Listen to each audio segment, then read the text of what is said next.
ladies and gentlemen, let's start this very interesting evening panel, UNESCO panel, midway through the implementation of the 2030 Agenda, monitoring and reporting on SDG 16.10.2.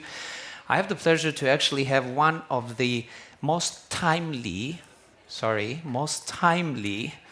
panels on the stage ready. So through you and the panelists, including our colleague following us online, floor is all yours, and you know how long you can take the panel through. Thank you very much. Thank you very much, and it's a pleasure to be here. First of all, a big thank you for the Albanian government and also the Commission for this opportunity to talk about the fact that we do not have much time left before we reach the 2030 goals.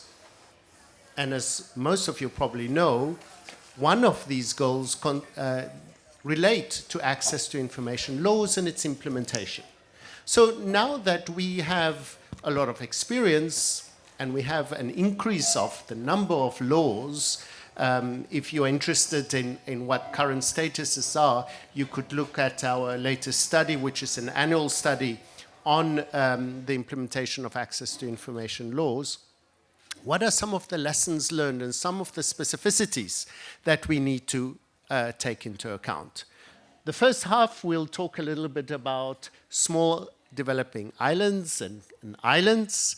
What does it mean to have an access to information law in small islands? And secondly, we'll talk a little bit about some of the implementation elements, about exemptions.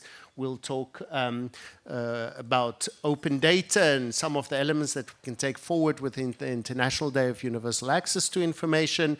And hopefully that will give you a scope of where we are in terms of reaching 2030 goals in having more access to information laws and implementing them. So let us start, and a big welcome to all our panelists. And first of all, I would like to say welcome to Ms. Gutierrez, that is going to tell us what are some of the lessons that we can learn from Bermuda's experience in having a law and implementing this law. You have 5 minutes. Thank you. So I'm Gitanjali Gutierrez, and I'm the first Information Commissioner for Bermuda. For those of you who don't know, Bermuda is a British overseas territory in the middle of the Atlantic Ocean with a population of about 63,000 and an ATI law since 2015. Our independent information commissioner has order-making authority, and our law applies to all government departments and all other public authorities, including vendor records that are related to the services provided under public sector contracts. It's also a law that is highly valued by the public. In our ICO's 2023 National Public Awareness Survey, 86% of respondents stated that the access to information law was important to them. So this is our context. And rather than discuss our experience from a general perspective, I want to focus on two very practical lessons from our work in Bermuda. One, success, and probably something to avoid. First, a significant shortcoming of our law is that it does not allow for anonymous requests. Instead, it requires public authorities to protect the confidentiality of a requester's identity, but people are not confident that this is happening. In last year's public awareness survey, only 29% of respondents were confident that public authorities would protect their identity if they made a request. And this is a barrier to inclusivity, especially in small communities where everyone knows everyone. As Information Commissioner, I cannot ignore the fact that vulnerable individuals in Bermuda may have a legitimate concern that they will face express negative consequences or the negative impact of quiet whispers if they make requests. This may range from not getting a job promotion to a guest worker fearing that their work permit will not be renewed, or an advocate or a whistleblower being labeled as a troublemaker in the community and have a difficult time finding a job. The takeaway lesson is one that we know. The practical process for making a request, these implementation factors, may have a strong impact on whether the public access to information exists, that right exists only on paper, or whether it actually affords everyday citizens a robust mechanism to obtain the benefits of the access to information laws. Second, Bermuda has a very positive lesson from the intersection of proactive publication, transparency, and the role of information commissioners. Bermuda's law requires public authorities to publish the details of all contracts for goods or services with a value of $50,000 or more. As Information Commissioner, I also have order-making authority to enforce these provisions. We require annual reporting from every authority on whether this contract has been met, and it's resulted in a kind of calendar of reporting that the media and the public follow and pay attention to the information that is published. And in the past year and a half, we have also began preparing to assess the accuracy of that proactive publication. We are starting to look at whether contract values were reported correctly, whether all contracts were included. And some of this work is triggered by complaints from citizens or the media, and others are triggered by the ICO's own work or the reviews that we may be doing. For Bermuda, this framework has allowed the public to have a far greater understanding of the public sector procurement process. It's resulted in important public discussions around contracts that were not put out to tender, the management and extensions of public contracts, contracts given to individuals closely affiliated with elected officials, or other perceived conflicts of interest. It also works because it is an excellent example of the integration of open data, proactive publication, and engagement with the public and civil society, combined with the role of the Information Commissioner to enforce the right to public access to information. A further lesson was to take a broader perspective on what bodies have been involved, who has what power, what capacity, and what role for promoting accountability around public sector procurement. In Bermuda, this has involved our Office of Procurement and Project Management, which has technical procurement expertise. The ICO has monitoring and enforcement authority, and various instruments place duties upon public officers to adhere to financial guidelines. And the result is a process that starts with public officers and may end with the Information Commissioner. The officers are deciding, or public authorities are deciding in the first instance, what contracts should be published. But it raises the question of who's monitoring the gray zone. If a public authority decides what a contract should not be published because it's an exempt, what happens? If a contract for a certain amount is divided into smaller contracts, who checks that? When these questions are raised, the role of the Information Commissioner is critical in small jurisdictions to ensure that the public receives not only the information that public authorities are willing to publish, but also information that the public is entitled to receive as a right, information that public authorities may be reluctant to provide. So for our small office, the publication of routine information has also had the concrete effect of enabling us to concentrate our limited resources on the more controversial disclosures that require intervention and enforcement. So I'll leave you with these two lessons that may be relevant for many countries, but which have a very heightened impact in smaller jurisdictions. Thank you so much for those examples also from Bermuda. I think that provides us also with very practical elements that you need to deal with, but also some of the good lessons that you can learn from this. We will now go to Toby Mendel, that has been working on some access to information laws in the Pacific region. So from this side, we now move to the Pacific region. And Toby, can you give us a little bit a background on what do the access to information environment look like within the Pacific, and what are some of the obstacles, opportunities that are there within this region? You have 5 minutes. Thank you, and I'm glad to see the room is filled up, because I don't know if the organizers mentioned, but there's going to be a skill testing question at the entrance to the dinner tonight based on this panel, so you better be listening carefully. Just joking, of course. Yeah, so I mean, the SDG 1610.2 talks about adoption and implementation of right to information legislation. Obviously, that's a sequential process. You've got to adopt a law before you can implement it. And my organization counts 140 national laws around the world. I think the UNESCO numbers are a little smaller than that, because Oh, you are? Okay, well, we need to align it because some of ours are non-UN members. Anyway, so that leaves about 60 in the 6.5 years that we have left for the SDGs. That would be 10 per year, which would be an awfully ambitious rate. If you look at those countries which don't have laws, so there's a few democracies around the world that are kind of still working on it and just didn't manage to get there yet. There's a bunch of non-democracies that just aren't interested and aren't moving forward on that. And then there's quite a few SIDS. Small island developing states. And obviously, I mean, for SIDS, this is somewhat challenging.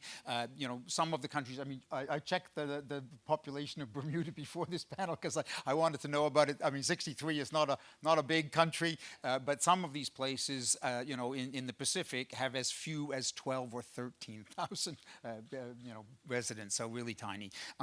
So very difficult for them to amass the expertise to adopt the law in the first place, and then obviously, the resources required to implement the law are also challenging. And so, one of the first things we did when we started working in this area was we thought about what kinds of accommodations would be reasonable to make for SIDS that don't compromise the right, because it's a human right and we don't compromise rights, but that are, make it more realistic for countries of that size. So we published a document on principles on RTI for SIDS with a focus on the Pacific. UNESCO is working hard to get that cleared for publication, and once it is, I will be happy to share it with all of you. And it looks at both legal adjustments and implementation side adjustments. So it's kind of, a how-to for simplifying, if you will, a little bit. We then, within Micronesia, which is the region that we've been focusing on, there's 5 countries in Micronesia, only one has a law, Palau. It is actually at the very bottom of the RTI rating, so it's the weakest law in the world, which provides a lot of motivation for them to improve it. And Federated States of Micronesia, which is a country in Micronesia, has a draft law. So we analyzed those laws as part of the process as well. And then we undertook a mission to the region where we brought people from all of the 5 countries to discuss this issue. And I have to say, I mean, I didn't really have a clear idea what would come out of that mission, what the result of it would be. I thought, okay, if we get 1 or 2 countries out of the 5 that are really serious on working on this, that will be a pretty significant success. And I have to say, to my surprise and pleasure, by the end of the mission, all 5 countries had some kind of commitment to really work on this issue. That doesn't mean that they have secured political will at the level necessary to pass legislation.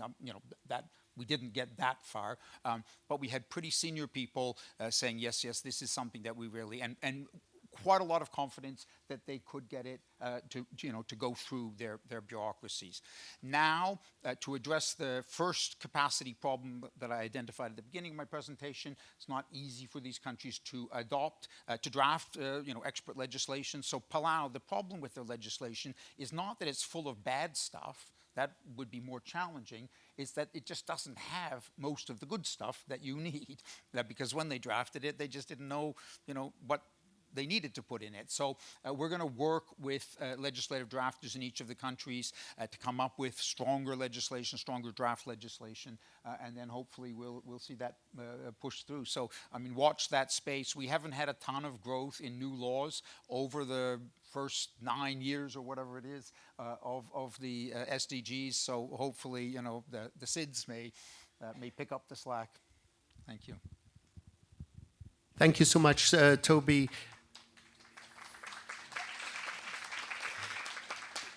I know Toby has been involved in many of the laws of those people that are here with us, and hopefully we'll be able to have also this essential right in the Pacific, so that more and more of the countries can also see the advantage of, you mentioned the good stuff, which are actually some of the principles that we try to promote, not only through our monitoring, but also through our yearly questionnaire. And one of the questions that we ask in our annual questionnaire relates to exemptions. And we realize actually that 96% of those that replied to our questionnaire said that exemptions are clearly stated. But we also know that in the implementation of these laws, often it is in the interpretation of these exemptions that we need to be very cautious in seeing how they are applied, what are the exemptions. National security often is cited, prevention of investigation and prosecution is always mentioned, but how do we interpret this and how is it interpreted? And for that, and a little bit of background, I have Mr. Barata that's been working also on a policy guideline for us to look at how do we balance this transparency, exemptions, and some of the practices, I wouldn't say necessarily best practices, that are at stake when we implement these laws. Over to you. Thank you very much. Good afternoon to everyone. It's a pleasure to be here. I've been particularly looking into two aspects. The first aspect is the fact that we tend to forget that, of course, there are exceptions to the right to access to information. These exceptions need to be interpreted in a very restrictive way, three-part test, etc. But there are also there's something that we can call the exception to the exception, which is the public interest override. And the public interest override tends to be quite often ignored or not to be properly considered. And I've been looking into these, particularly from the perspective of decisions taken by national courts. And one first conclusion would be, it is interesting to see that in many jurisdictions, the public interest override, meaning that even though there's a restriction that becomes applicable, there's a public interest, a higher public interest still in disclosing the information. This public interest override has been used by courts to ensure, or it's one of the tools that courts use to ensure that exceptions are not abused. Something also very interesting is that courts, when looking into these matters, they have stressed also in many jurisdictions that the public interest override shall not be seen as something that can be interpreted and enforced in a discretional manner.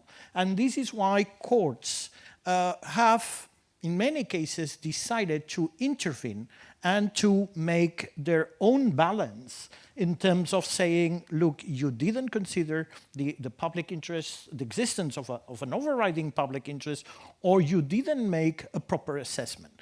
This is interesting because I've been looking, for example, into court decisions, for example, in the area of internet shutdowns. And what I detected was something slightly different. Courts were saying, well, you know better than us. And if you say that it is a matter of national security, well, I believe you. I'm a judge, I cannot judge on this. No? And whereas in this field, what I've seen is that courts are not as reluctant as they are on other fields to say, it is also our job to run this test if it hasn't been run, or to even replace the way the public interest has been appreciated, has been assessed by the national authorities. That is, I think, an interesting second point. The third point is that the court decisions in this area also underscore the fact that possible harms that would justify not disclosing certain information and that would also exclude the application of a public interest override, harms cannot be based on speculation. And harms need to be clearly stated, need to be clearly demonstrated and checked against the harms deriving from the information not being disclosed. By the way, for example, of a question I see they are not here about coming from Malawi, I think this morning, saying, the government is saying that it's a matter of national defense or national security. We cannot disclose, or they don't want to disclose the name of members of the external service that are deployed abroad. Well, here I think, I mean, I don't know the details of the case, but this is a case of harms based on pure speculation. Because is it the same danger everywhere? I mean, when it comes to disclosing who's the ambassador to Sweden and the ambassador to Afghanistan? So there's no assessment at all. It's just a general declaration of the existence of a harm. There's no assessment of an overriding public interest, and therefore here we would have a problem. In other cases, what I've seen is that courts, so in some cases, courts even say, well, information can be of public interest, even if that information at some point doesn't exist. For example, in Uruguay, the court said, look, I mean, there's a request saying how many people had certain secondary effects, side effects, after taking the COVID vaccine. And the government said, we don't have this information. And then the court said, well, if you don't have it, you need to have it, because that is a matter of public interest to create it. And my last remarks, because I think that there's a group of court decisions that are particularly interesting that apply to cases where the exception that is applied by state authorities could be formulated as, this is none of your business. Let's say not a specific exception that is formulated by the state authorities, but saying, this is not information to be disclosed. And just to put an example, recent decision from the European Court of Human Rights in a Polish case where the Constitutional Court of Poland said, we are not showing the diary of the meetings of the Vice President of the Constitutional Court. Why? Because this is not something that we show. And that was basically, I mean, this is none of your business, let's say. No? This is not something that has to be provided to the public. They didn't mention a specific exception. And then, of course, the European Court of Human Rights said, look, this is a matter of public interest, and you need to disclose. So, thank you. Thank you very much for those examples also of this public override. And I think also how we look specifically at exemptions. In our questionnaire, we look also at the independence of the institutions, the functions, that the different information commissions exercise, and a few other questions. And I invite you to look at the latest report, and if you have any questions, do not hesitate to ask us also about this. But our annual report also looks at some of the trends. In our last report, we looked specifically at small island states, as example of places where these access to information laws are implemented. We also looked at technology and its role, and it was widely discussed during this today in exercising one's right to information.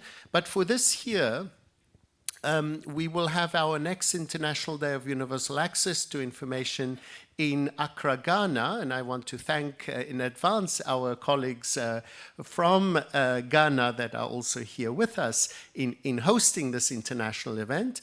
We are working on bringing together some of the trends that need to be addressed when we look at access to information. And for that, we have one of the authors that's working on this declaration or statement that we want to come out with. And then we asked her to, Ms. Dube, I don't know if you're online, if you could just share with us some of the trends and some of the elements you think that we should address when we look at access to information implementation in 2024. Over to you. Thank you. Thank you so much for the opportunity. Please confirm if I'm audible. Yes, you are. Thank you so much for joining us. Thank you very much. So my name is Hlengiwe Dube. I am based at the University of Pretoria Center for Human Rights. So yes, I'm currently putting together the statement that will be presented at the International Universal Day of Access to Information. And the particular focus of the statement is on the intersection between access to data and access to information. So some of the issues that I consider in the statement, issues around access to data being an integral part, just like we have heard in the previous panels, access to data being integral in the context of access to information. But I just want to specifically highlight a few issues which I thought will be very critical, especially from somebody coming from the Global South. Issues such as accountability and transparency.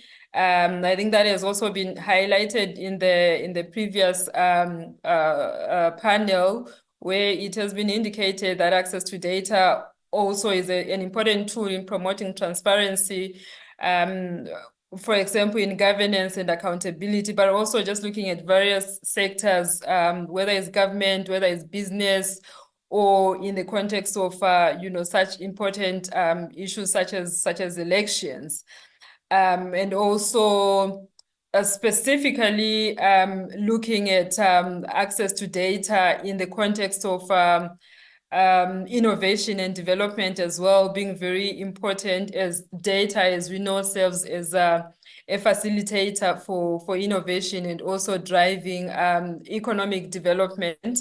And, some of the colleagues that are also representing other countries in the session are coming from, Africa. And this is a very important element to us to look into issues of how access to data can actually drive development in our context and also drive innovation as well, particularly focusing on issues such as open data initiatives and how collaborations can also be encouraged. For instance, in making data sets available for public use.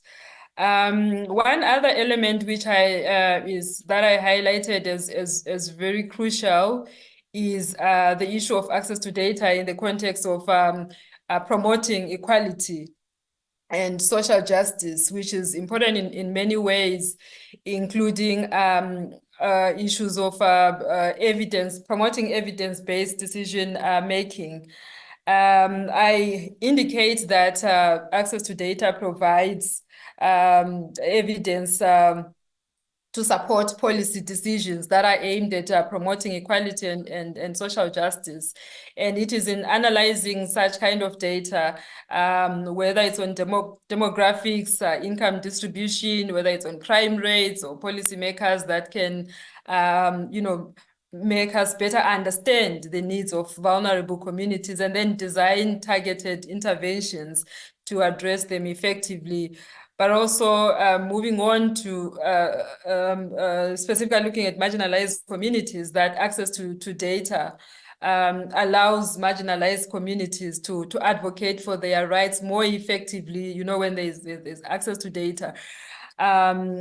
But also realizing that, these are very important, access to data, whether it's promoting innovation, whether it's promoting social justice, whether it's promoting inclusive developments. I also highlight that it is very important to look at ethical considerations when it comes to handling of data. To avoid, for example, issues such as abuse of data, abuse of promotion of bias as well, that it is, in as much as, when you have access to data, it's important to, when you can actually use it to uncover certain biases and discriminations that are embedded in various systems, but also the data as well can also, there can be issues around biases as well that we need to take into account, so that, the output or the outcomes of data do not translate into the biases that we intend to address, for example, issues of gender bias, racial bias, and other characteristics.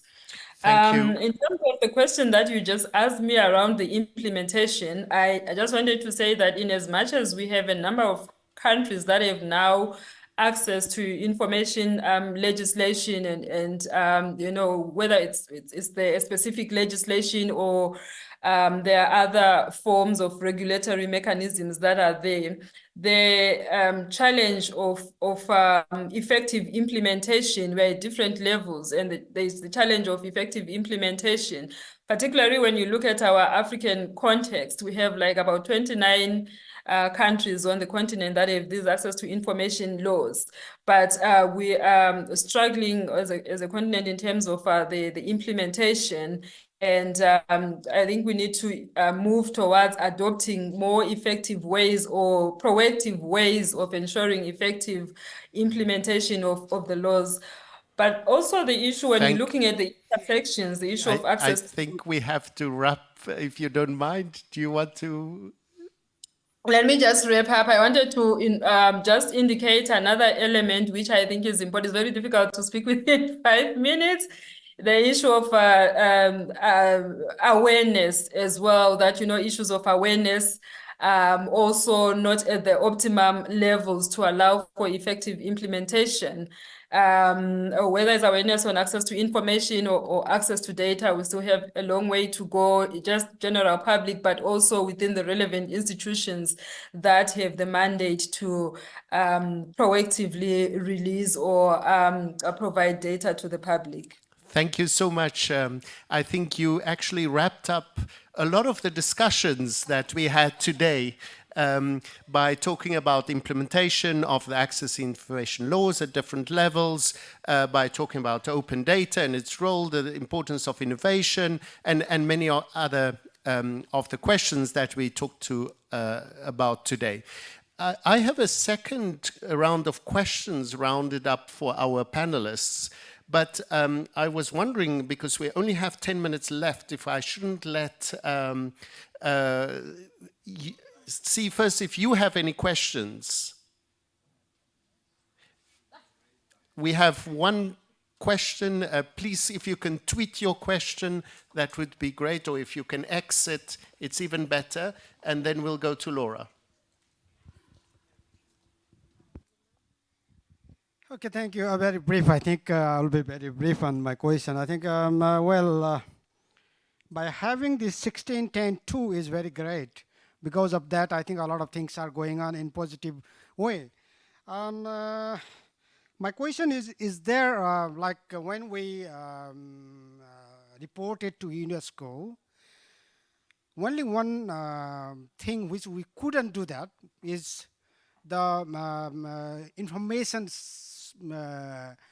demanded and then how many information has been given by public bodies. That hasn't been reported by us because we don't have the data. Whether other countries have particular way of doing that, then I would like to know about that. Another second very small question is that regarding that you are having a program at Ghana. If we can have, because there are three parties in this whole information scenario. One is government, public bodies, and then one is information seeker, and then in between commission. So that whether we would like to know about government perspective on this information, right to information scenario, what they might have idea. Thank you very much. Laura?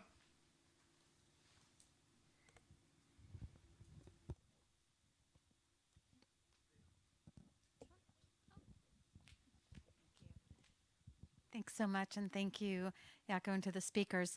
The title of this is SDG 16.10.2, that we're halfway through. I mean, we're obviously beyond halfway through. But I'd like to hear from you all a couple things. One, what risk do we have that this is going to be one of the targets that they get rid of? Because I think there's now an understanding that there's probably too many targets. And what can we do as a community to assure that all the hard work that everyone put into getting this into the SDGs continues? And secondly, I'd like to hear from the speakers how you think we can best use over the next 6 years this target to really move the dial. Has it been successful in getting governments to behave differently?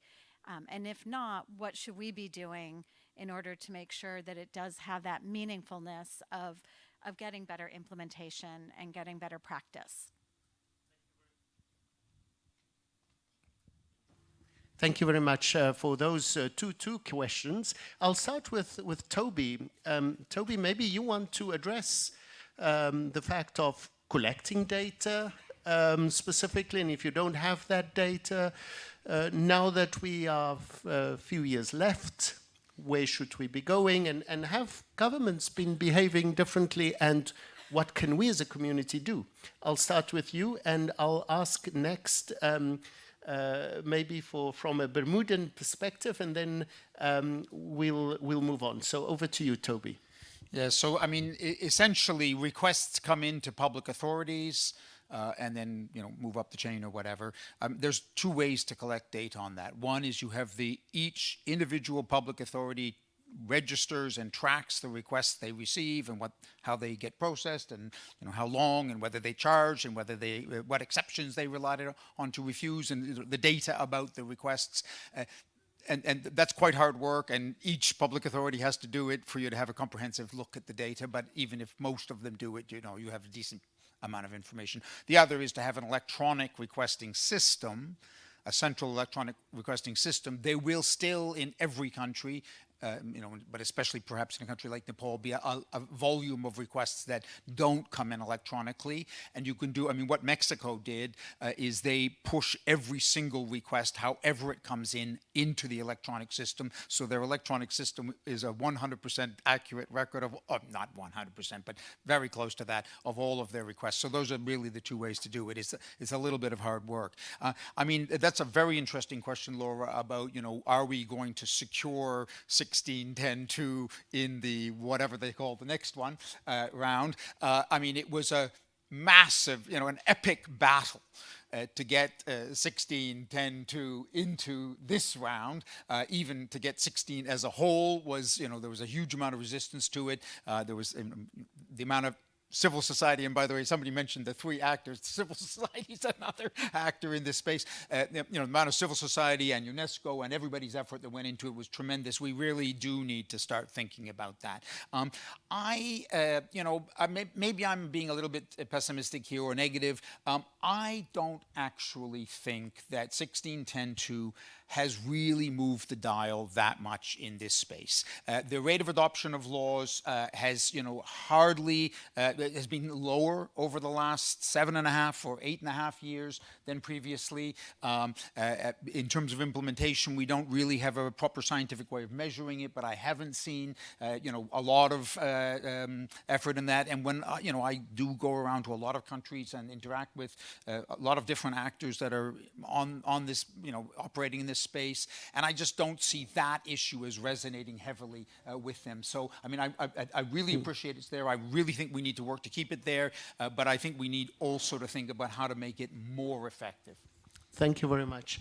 Gitanjali, I don't know your view, I think, also of collecting data and how it also impacts the law and its implementation in Bermuda. Yes, so Bermuda's law requires all public authorities to report their statistics on access requests along with the outcome, what exemptions were used, and any internal review and the outcome of that. So on an annual basis, we actually have collected very rich information from our office. And for those of you who are developing laws or looking to amendments for laws, this information is very beneficial actually to government, because in Bermuda, certainly there is a disproportionate number of a small number of public authorities get a disproportionately high number of requests. So if a government has a limited amount of resources to devote to public access to information, they can devote those resources to the public authorities who get the most requests. So we have that data. We have data on what exemptions are used the most. Training resources can be put towards that. So it's been incredibly beneficial for our country with the new law. And if I can just speak to Laura's second question about sort of the impact, or where do we go from here? I think it's very important, the implementation point that you were raising before. And for this goal to be effective, really the devil is in the details. And there is a difference between transparency and accountability. And I think we've made, especially in countries that are new to access to information, we've made tremendous progress on transparency, but then sometimes these disclosures come out and the public doesn't know quite what to do with it. And certainly in Bermuda, we've had disclosures that would have led to elected officials resigning or consequences, and that hasn't occurred because there is a need for capacity building, like we talked about earlier, amongst communities on what do civil society do when they learn about these disclosures, or what actions can individuals take to further accountability, not just disclosure. Thank you very much. I would now go to Ms. Dube, actually, to ask her also, now that you hear that there's a call also to say that after 2030, where do we go? Obviously, data and open data is one of the elements that you mentioned, the importance of participation, of marginalized groups. Is there anything else you think we could put in such a statement to be looking forward to reassuring the important role that access to information and data plays in terms of sustainable development?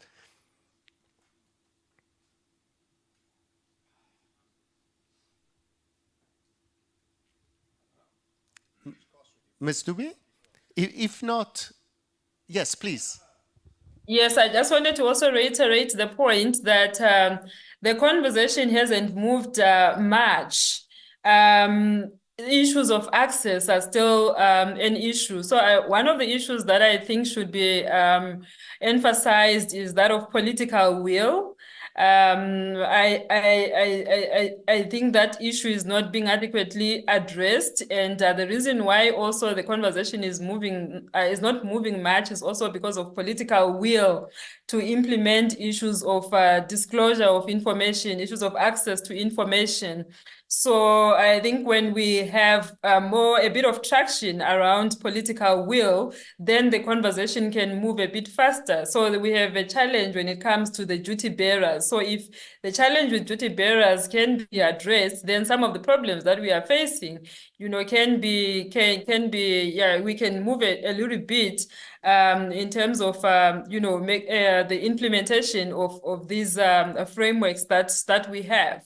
So that's one point that I thought we could highlight, but also looking into the issues of exemptions, that, the exemptions, if we, like the colleagues that have spoken, the litigation in different jurisdictions, on issues of exemptions, especially the national security elements. I think that should be looked closely so that, there are no blanket exemptions, so that at least the public interest should be the overriding issue, although we realize that there are exemptions, but I think they should be narrowly applied instead of being overly applied as well. I'm sure I've taken too much time, but I just wanted to highlight those issues. Thank you so much for that. And I think this gives a good lead to Mr. Barata to, if you juxtaposition exemptions, transparency, accountability that Gitanjali was also mentioning, how do you go about? Yeah, well, I think that, and also by the way of what was saying in my previous intervention, we need to understand that here the role of the judges has to be like, when things go really wrong. This assessment of the public interest, this balance has to be made at the level of public authorities. Only we shall not say that, well, a judge will eventually say, and it's the judge who will eventually decide on this, because that is terrible in the sense of from a practical point of view. And I think here we need to emphasize, by the way, something that was said in the previous panel, the role of public information officers, to have solid public information officers that are properly trained, that are also part of a structure where political leadership cannot overrule systematically the role or the decisions taken by public information officers. And I think that here there's a role to be played by oversight bodies. Oversight bodies, apart from the functions that usually have, can be really helpful in, let's say, familiarizing public information officers, even in agencies that can be particularly delicate, national security, etc., to make sure that there's a proper understanding of the law and also of when the exemptions are legitimate, when the exemptions are not. And the last remark that I would make is that also in terms of future, there are two main challenges. One, the fact that in some cases, public institutions are using platforms to disseminate information. So we need to include platforms in this mix in some cases. And UNESCO, I know, that's done work on this. And also the issue of artificial intelligence, not only as a tool for managing information, but perhaps also as a tool that citizens can use to obtain automatic access to certain types of information. Thank you very much. I'm giving each one of the speakers time for a last tweet. We'll start with Ms. Dube. Sorry, because you were last, so I want to give you first, and then we'll move to Toby, Mr. Barata, and Gitanjali. Over to you, a last tweet. Thank you so much. As my last one is that, issues of access to data, just reiterating the importance of access to data being very important in this conversation, but also going to what Advocate Pansi Tlakula referred to, the issue of the big tech companies. How we can, rope in the conversation of big tech companies, because there's a lot of data there, and not much is being done around that area. I think that's one thing that I want to highlight, but also the issue of the new and emerging technologies such as AI in the context of access to information and data being very important, and also just how we can leverage on these technologies to promote access to data, but also looking at how they can also stifle access to credible data or credible information when they are used, for example, to spread or propagate misinformation and disinformation and other elements. Thank you. Thank you so much. Toby? Yeah, so three quick points, two about exceptions. Firstly, I mean, when you introduced Joan at the beginning, you sort of said how the responses on your survey said that the exceptions were all nicely crafted and whatever. And I would respectfully disagree with that. As a matter of fact, if you look at our RTI rating, where we have assessed all of the national laws, 140 national laws in the world, and we break it down by category, and one of the categories is exceptions, and the average score on exceptions is among the lowest of the scores on all of the other areas. So laws are doing better in other areas and worse on exceptions. So I think it's pretty factual and objective that exceptions is not a strong point of these laws in general. Of course, by law, it might vary. In terms of the public interest override, what we have found is pretty much universally, although legally the public interest override applies from the point that you first make a request, so the information officer, the public authority assesses your request, they're supposed to apply that. And in our case, we often include public interest override arguments in our initial request. So we specifically direct the attention of the decision maker to the public interest override. We say, if you should feel that this is exempt, which we don't agree with, then please think about this. We basically never see that happen. Nothing happened. The public interest override doesn't apply at the first level. So it's only when you appeal to the information commissioner that you get, if at all any public interest override, a proper one.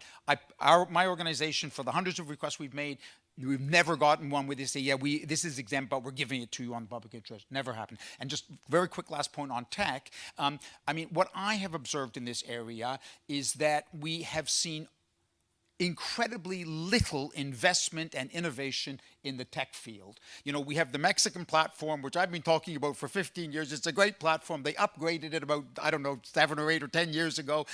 But we haven't seen much since then. And in every other area, we're seeing tremendous amount of activity and investment. I mean, why is it not happening in our sector? I believe there's a huge potential for, at all kinds of levels, for this thing to be advanced, for it to become more efficient, for more information to get disclosed, for, requesters to be facilitated. And none of that's really happening apart from basic electronic platforms for requests, which are great, but not enough. Yes. Thank you, and I think as was mentioned also, we can also see how the users can make use of AI. Very final, we're over time. Yeah, and I've been beyond my time every time I intervene, so now I'll be very brief. I think it's good to insist on something, which is obvious, but I always like to insist on this. Having laws is not enough.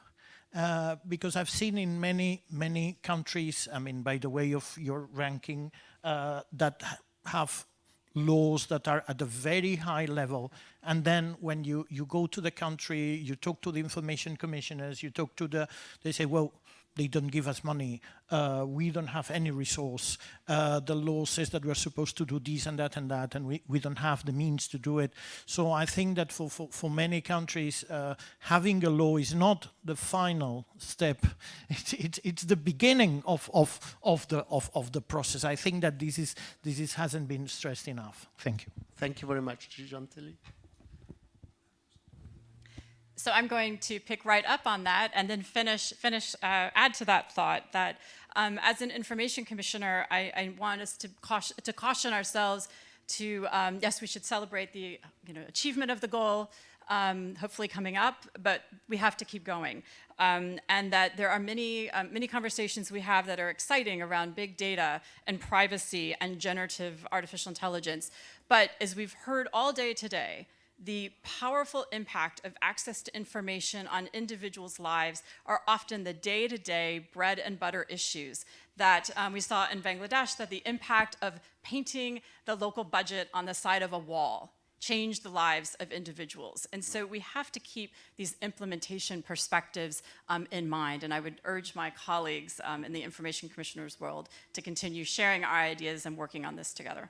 Thank you very much. While we look at access to information, the citizen is at the center. And once the citizen is at the center, we have a number of bodies where information commissions have an important role, but we've heard here today about the role of the judiciary, the role of information officers themselves, of civil society, and I think it's by crafting that multi-dimensional understanding of what information can do to our lives that we'll be able to say we still need to go further so that we can implement these laws adequately. Thank you very much for listening to us, and it was a pleasure to be here with you. Thank you very much. You saved us a precious 10 minutes. You can actually, thank you. You can actually start reorganizing as we have more things coming up, but I think your tweeting idea worked excellent, and it just made everybody speak faster. But that's only a personal opinion. Ladies and gentlemen, what we're next, it's 5 minutes to 5. We have the ICIC regional meetings. You have your agenda in front of you, the African Network of Information Commissions. Actually, is Dora Distria Room, first floor. Transparency and Access to Information Network, Standard Room, first floor. European Network, Yeronim Derada Room on the 23rd floor, so going up. Asian Access to Information Alliance is Marin Barleti Room on the first floor, and the North America Network, IDP Commissioner's Office Meeting Room. Couple of practical informations for everybody. We come back after 40 minutes. We try to come back after 40 minutes. This plenary hall, all of us. So that would be 5:35. And then we will continue with the rapporteur sessions and the final day closing remarks. Dinner time. I will repeat this again when you come back. 7:15 is departure from this hotel to the gala dinner for tonight. 7:15 tonight. Dress code, business formal, so please bear that in mind. The dinner is organized at the Palace of Brigades, or otherwise known as the Royal Palace. More to come up on the next session of information. You're free to go, you know where to go, come back after 40 minutes, try to come back after 40 minutes, and then we'll see each other here. Thank you very much. And Mrs. Gitanjali, we know how to proceed. No need for me to tell you how much time we have at our disposal. That 5 minutes, you can make it 4 or 6, totally up to you. No pressure on my side. Everybody's here. Can I have Mrs. Sherbet Maralit, Undersecretary for Operations, Administration, Finance of the Presidential Communications Office of the Philippines. The floor is all yours. Thank you. Thank you. Thank you. Perhaps we're all very eager to end this day, a very long one and a very productive one. So the Philippines would like to thank the government of Albania for graciously hosting all of us here at the 15th session of the ICIC.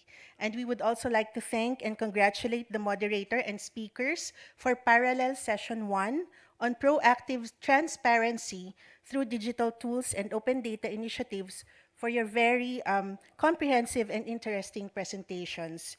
So based on the discussions, we have summarized the discussions on the benefits and challenges faced by institutions in exploring or utilizing open data and proactive disclosure. So based on the discussions, as I said, among the benefits of open data and proactive disclosure are as follows. First, they build trust between the people and the government. Second, they encourage positive information acquisition behavior amongst citizens. They also fuel innovation, like in the French practice, where startups benefit from big data. They also allow citizens to access relevant information about public administration, which facilitates the monitoring and evaluation of government policies and programs, and therefore improve efficiency of public service delivery. They also promote fair competition, and they also promote multi-sectoral engagement among CSOs, media, public sector, business and private sector, and even the academe. And more importantly, most importantly perhaps, they also help prevent corruption. On the other hand, the common challenges faced by institutions are as follows, and these are a mix of external and internal factors. So first is technological and human resource capacity limitations, which highlight the need for capacity building and infrastructure development. The great digital divide among men and women, among the social classes, and even geospatial considerations was also highlighted. And there is also a lack of monitoring and evaluation mechanism.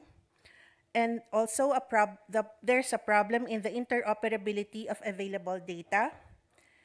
And of course, the volume of requests and even complaints which create confusion or frustration and antagonism between the administration or the public sector and the people.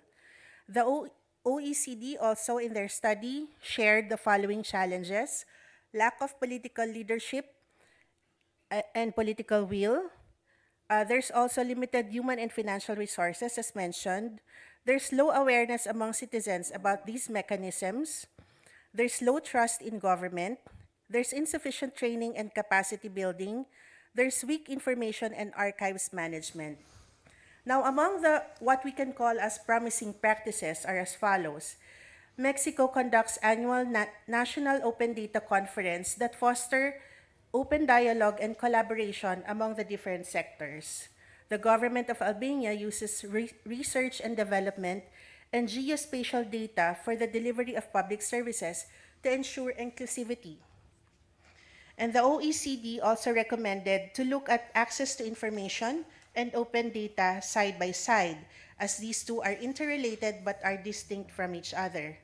So as ATI is concerned with legal policy and institutional frameworks on reactive disclosure, which is the first step in the ladder of participation related to freedom of expression, open data, on the other hand, which is open by default approach, is concerned about securing frameworks that would allow use, reuse, and free distribution of data to the public.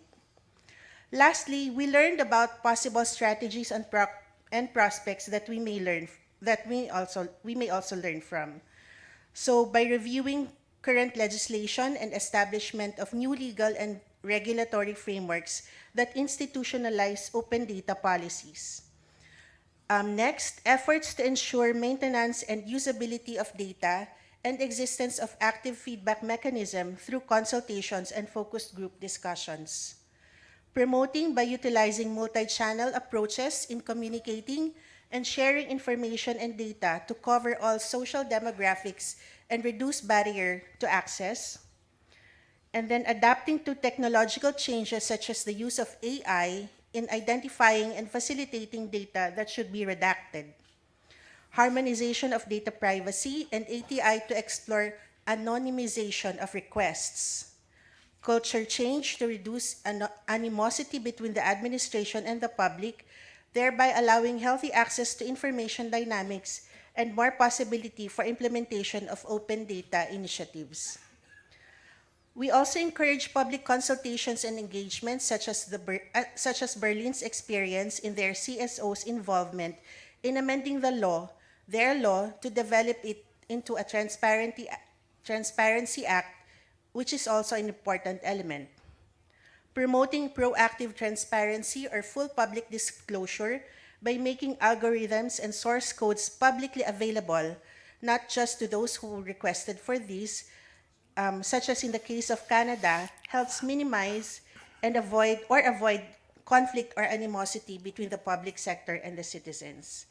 We were reminded that transparency is never-ending process and that there would be no need for institutions handling reactive disclosure, as proactive disclosure would hopefully soon become the norm.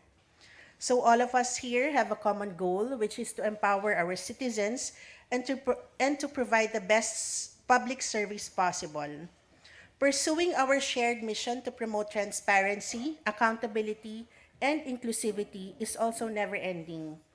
Our task is to bring home learnings from the experiences that have been shared by countries like Mexico, our host country Albania, France, Canada, Germany, among many others, both on the benefits and challenges in using open data and proactive transparency to our respective jurisdictions. So let's keep the conversation going, collaborate to pursue initiatives across all sections of society, the government, academia, CSOs, so that we can ensure that we will use and harness the power of public information for the greater good. Good afternoon, everyone. Thank you, Mrs. Maralit, for your contribution. I invite on the stage Mr. Ahid Rashid, the Information Commissioner from the Maldives. The floor is all yours. And just summarizing here, as you're taking the floor, that these are the short gatherings of the two parallel sessions that we had today. Thank you. Thank you. The second parallel session today was on the theme of striking proper balance between access to information and data protection rights in the digital world. The session explored the equilibrium between advancing access to information in the digital world whilst preserving individual policy rights. The panelists discussed on good practices in upholding both these rights and shared views on how these rights are implemented without affecting each other. The German Federal Commissioner for Data Protection and Freedom of Information, Mr. Ulrich Kelber, noted that if access to information is properly applied, there is no conflict with data protection. This, I felt, was an interesting observation coming from Commissioner of a country where data protection was actually born. He highlighted that the German FOI Act anticipates certain categories of data protection like health and religious information, and an example where friction can arise is in the area of people who work in public administration and specifically with documents concerning one's employment. On the other hand, with the idea of open data, data disclosed proactively, most times it is non-personalized data that is disclosed, but we need some way of ensuring that there is no sensitive data disclosed, and without introducing some technology for this, he was of the opinion that it is difficult to find a situation where data can be published in a very fast rate. The Vice President of Access Info Group from Council of Europe, Ms. Tatiana Oleksiuk, presented the Tromsø Convention, the Council of Europe Convention on Access to Official Documents. This convention can be ratified by both European and non-European countries, which I found was very interesting, and hence she invited everyone to learn about the convention. There is actually a side event tomorrow after lunch where her group will tell you about the evaluation done by Council of Europe Info Access Group on the convention. In the convention, personal data protection is one of the legitimate interests which can justify the limitation to access information. This should be prescribed by local laws and balanced with access to information. The second important thing is that the balancing test should be prescribed in local laws and should be done on a case-to-case basis by responsible officials. But this is a challenge because this is a challenge for many, and for many this is a difficult task. So there needs to be awareness raising and training done. Ms. Damaku, the Information and Privacy Agency Commissioner of Kosovo, looked at the Kosovo experience. And she noted that people are involved in freedom of information a lot, but at the same time, when it comes to data protection, there is little awareness there. And even though access to information requests can be submitted online, people are still going for the old-fashioned traditional way of submitting by visiting the offices. In finishing, she observed that we have to deal within this very thin line between the two rights, and that there is a need to raise awareness of people to protect their own rights. And at the same time, there is an obligation by public authorities to publish information while at the same time protect personal data.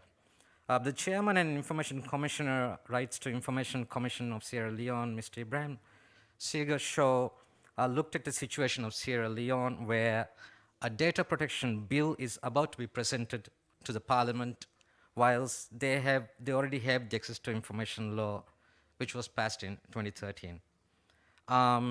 He observed that it has been a big challenge for them to decide on how to balance both requests, and took a very interesting example of the details of election results. And he highlights the need for more discussion on this matter. There were some very interesting questions put forward to the panel. I'll just highlight just one of them because we're short of time. One of the important observations coming from the observers was that the resources put into this area of two rights are very unequal. At one hand, we have very highly paid lawyers involved in data protection rights, and there's higher fines for data protection rights violation, while on the other hand, when it comes to access to information, it's mostly pro bono lawyers that look into it, so there's a very much inequality there. For that observation, there was a mention that discussion about very important good practice might be a discussion about combining these two rights in a single authority, on a single body, so that, and let's help each other in finding expertise on this. To finish, the panel agreed that there is no silver bullet applicable to every case, and there is no one-size-fit-for-all solution for this. We have to make evaluations on a case-to-case basis, and there needs to be an ongoing discussion on this. Thank you very much.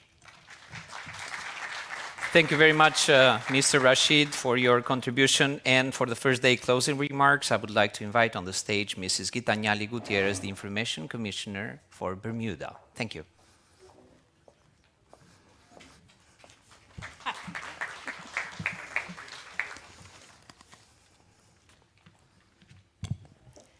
Good afternoon, fellow information commissioners, civil society representatives, government officials, and all those who are joining us virtually. I would like to extend our deepest expressions of thanks to our host, the Information and Data Protection Commissioner of Albania, Besnik Dervishi, and the officers within the IDP. Thank you as well to those of you who, and those institutions and organizations who have provided support to the IDP to make this conference a reality. You have provided us with a beautiful venue in a city with a rich history. As the Information Commissioner for Bermuda and as a member of the ICIC Executive Committee, it is also an honor to be with you in Tirana and to offer these closing remarks for our first day. Together, we focused today on our conference theme, empowering individuals through access to information, ensuring transparency and inclusivity in an interconnected world. I want to reflect on how empowering individuals through access to information is not just an aspiration, but it is increasingly an imperative for building more equitable and democratic societies. Together, we have been exploring a fundamental truth.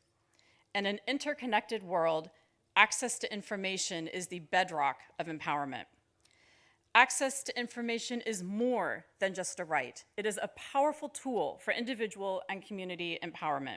When people have the information they need, they can make informed decisions, participate meaningfully in public life, and hold their governments accountable.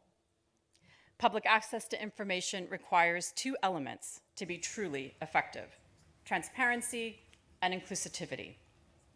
As we have heard today, transparency is the cornerstone of trust in any society. When governments and other public authorities are open about their actions and decisions, it fosters an environment of trust and accountability. And transparency is not just about making information available. It is about making it accessible and understandable for the people who need it.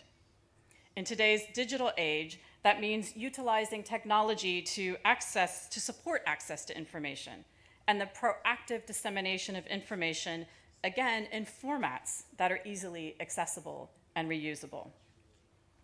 We are also reminded and cautioned today that technology alone cannot guarantee access to information.